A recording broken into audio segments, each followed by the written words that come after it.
Sir करिए please. जैसा आपको पता, साइबर क्राइम हमारे देश में बढ़ता जा रहा है। और Indian cyber crime coordination centre एक नोडल एजेंसी है जो बताती है कि वर्ष 2022 में करीब 9.5 लाख साइबर क्राइम इंसिडेंट्स हुए थे। और 2023 में ये बढ़ के 15.5 लाख इंसिडेंट्स हो गए थे। तो एक और जानकारी मिलती है कि जो 46% फ्रॉड हो रहे हैं, तो उसमें जो 1800 करोड़ रुपए जा रहा है हमारा, तो वो बाहर के देशों में जा रहा है, जैसे लाओस हो गया, कंबोडिया हो गया, वियतनाम हो गया। तो इससे ये हमें जानकारी मिलती है कि इनको रिकवर करना बहुत ही मुश्किल और कठिन काम है। तो ज़्यादा बेहतरीन जो हम काम कर सकते हैं वो अवेयरनेस है और अपने आप को सुरक्षित रख सकते हैं। तो मैं जैसे हांसी शहर में हूँ, तो मैं यहाँ पर भी देख रहा हूँ कि कई सारे लोग, जैसे बुजुर्ग व्यक्ति मेरे को मिला, साइबर थाने मिला, और उसने बताया करीब 1 करोड़ 20 लाख रुपए का उसके हाथ में फ्रॉड हुआ है। और वो डिजिटल अरेस्ट का शिकार हुआ है। और हमारे जो माननीय प्रधानमंत्री जी भी हैं, उन्होंने भी मन की बात में ये बात कही थी कि जो डिजिटल अरेस्ट के केसेस आ रहे हैं उनके खिलाफ सख्त से सख्त कार्रवाई होनी चाहिए। मगर कार्रवाई से बेहतरीन ये रहेगा कि हम जागरूक करें, लोगों को अवेयर करें कि भाई हम इन घटनाओं को प्रिवेंट करें। सबसे ज़रूरी वो चीज़ है। तो जो अगर हम बात करें कि किस दर से साइबर क्राइम इंसिडेंट्स हर वर्ष बढ़ते जा रही है, तो उसके अंदर 4 प्रकार के मुख्य साइबर फ्रॉड्स हमारी जानकारी में आते हैं। सबसे पहला डिजिटल अरेस्ट है, जिसकी मैंने अभी बात करी।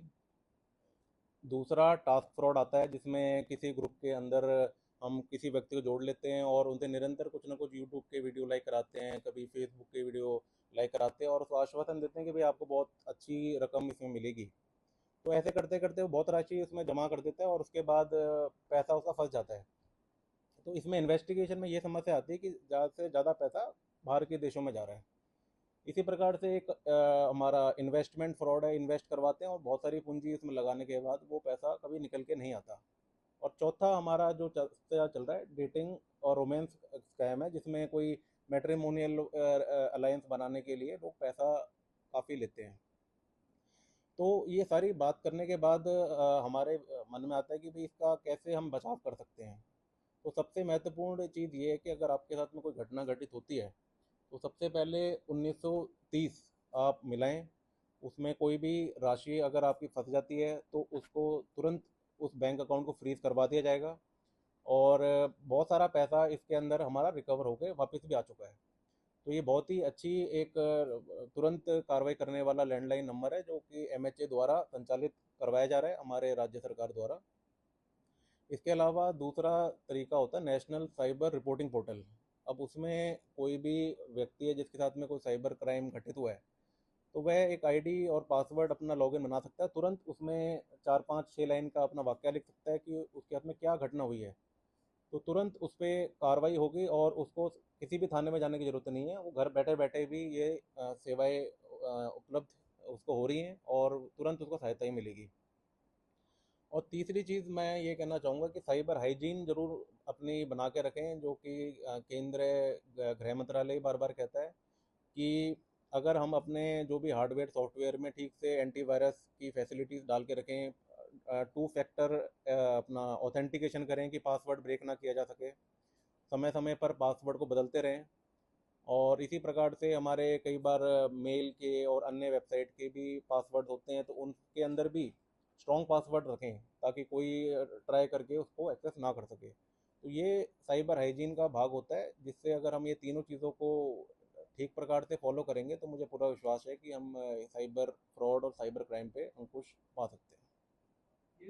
ये तो रही एडवाइजरी। इसके लिए प्रिवेंशन के लिए आप क्या मोटिव्स लेंगे?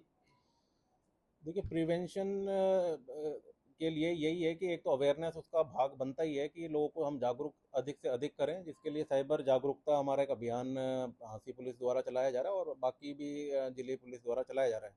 इसमें हम लोगों के पास जाके उनको प्ले कार्ड के माध्यम से और हमारी जो वेबसाइट है हंसी पुलिस की उसके माध्यम से, या और भी हमारे इंचार्ज कम्युनिटी पुलिसिंग हमने अभी तैयार करवाई है, तो उनके माध्यम से ग्राउंड लेवल तक लोगों को अवेयर करा सकेंगे कि भाई आपको किस प्रकार से जालसाजी का शिकार नहीं बनना है और कैसे आपको अपना को बचाना है। और इसके साथ साथ में हम बैंक, जो हमारे अलग अलग बैंक्स हैं उनके साथ में भी हम टच में रहते हैं कि मान के चलिए कि कोई इसका शिकार बन गया तो हम तुरंत उनके नोडल अधिकारियों से संपर्क करके उनका खाता को फ्रीज करा सकें। कोई एक्सपेडिशन जी एक्सपेडिशन चलाएंगे तो? हाँ जी, ये हमारा जैसे बताया कि मंथ के जो एक हफ्ते में मतलब महीने में एक दिन साइबर जागरूकता का हमारा अभियान चलता ही है। और इसके अंदर हम निरंतर अवेयर कराने का कार्य कर ही रहे हैं, लोगों को जोड़ने का कार्य कर रहे हैं, ताकि ग्राउंड लेवल तक लोगों को पता चले कि भाई किस प्रकार से बाहर के व्यक्ति अपना उसकी पहचान को यूज़ करके फ्रॉड घटित कर रहे हैं।